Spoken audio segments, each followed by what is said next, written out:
प्रासर जी नामांकन भरने जा रहे हैं, किस तरीके से देखती हैं आज इतने बड़ा दिन है आपके लिए भी? नमस्कार, जय बाबे दी।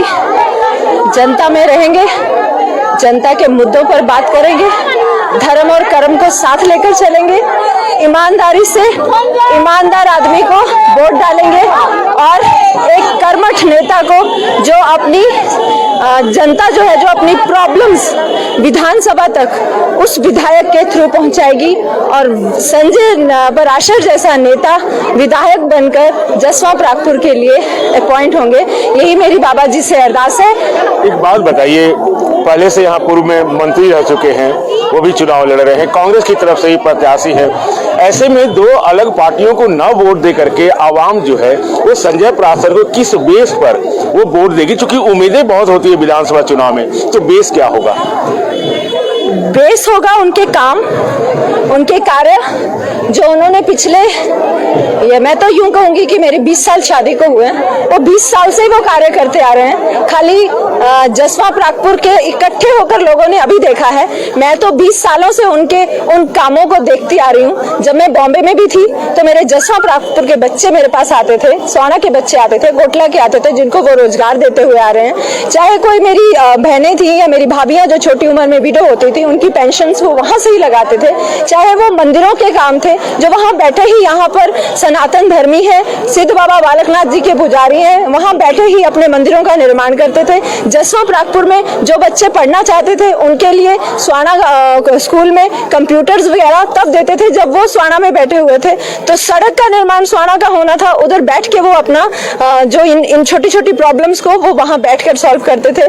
तो अभी इलेक्शन का टाइम है, अभी तो कच्चे घर में रहते हैं लेकिन पक्के काम करते हैं। एक बात बताइए, बहुत कठिन समय आपका जाता होगा, क्योंकि पति पत्नी को बहुत कम वक्त मिलता है जब खास करके पति नेता में, और ऊपर से आप साथ दे रही हैं, तो घर में कितना वक्त दे पाती हैं, बच्चों को कितना वक्त दे पाती हैं, रिश्तेदारों को कितना वक्त दे पाते हैं आप दोनों? ये सर, मुझे बहुत गर्व है कि संजय पराशर जी तन मन धन और परिवार को एक साइड रखकर इस समाज की, अपने जसवा प्रागपुर की सेवा कर रहे हैं, क्योंकि वो सक्षम है वो नौकरियां लाने के लिए, उस बेरोजगारी को जसवा प्रागपुर के पूरे हिमाचल से भगाने के लिए वो आज सक्षम है। उन हॉस्पिटलों की कमियों को दूर करने के लिए, उन हॉस्पिटलों को जो कि हमारे जसवा प्रागपुर में होनी चाहिए थी, उद्योग मंत्री होने के बावजूद भी हमारे एरिया में कोई फैक्ट्री नहीं लग सकी, उद्योग रोजगार मंत्री होने के बावजूद भी हमारे एरिया में हमारे जो बच्चे थे उनको रोजगार नहीं मिल सका। संजय पराशर जी ने पिछले 1 सालों में 1400 बच्चों को रोजगार दिया।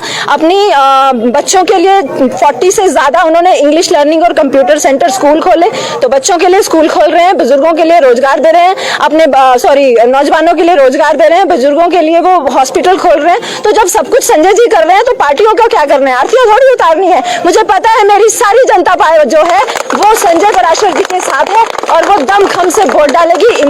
एक ईमानदारी से ईमानदार व्यक्ति को विधायक बनाएगी। कोरोना के समय में भी आप लोगों ने काफी आगे आई थी, दवाइयों के रूप में, महिलाओं को सिलाई मशीन के रूप में और आंखों के ऑपरेशन कराने के रूप में। ये क्या था? ये क्या चुनावी स्टंट पहले से था या सेवा भावना रही थी? नहीं सर, कोई ऐसा हमें कोरोना काल में अगर ये चुनावी स्टंट ही करना होता तो हम जितना करोड़ों रुपए की दवाइयां डीसी ऊना को, करोड़ों रुपए की दवाइयां डीसी कांगड़ा को और लाखों रुपए के जो कंसंट्रेटर थे वो हमने अमेरिका से मंगवाए। घर घर जाकर हमने जिन मरीजों को कंसंट्रेटर की जरूरत थी, दवाइयों की जरूरत थी, हॉस्पिटल्स में, जसवा प्रागपुर में 7-8 हॉस्पिटल्स हैं, सब में संजय जी ने ऑक्सीजन सिलेंडर पहुंचाए। तो अगर वोटें ही लेनी है, राजनीतिक स्टंट ही करने हैं, तो मुझे लगता है शराब की बोतलें खरीदते और बांध देते, वोटें मिल जाती।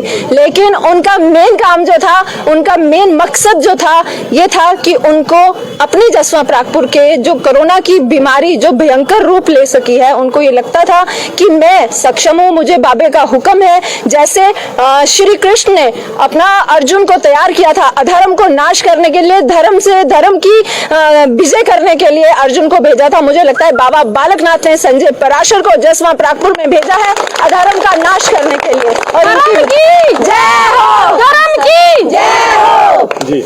सो ये है। एक बात बताइए, कयास लगाया जा रहा था कि संजय पराशर हो सकता है भारतीय जनता पार्टी में चले जाएंगे, हो सकता है कांग्रेस में चले जाएंगे।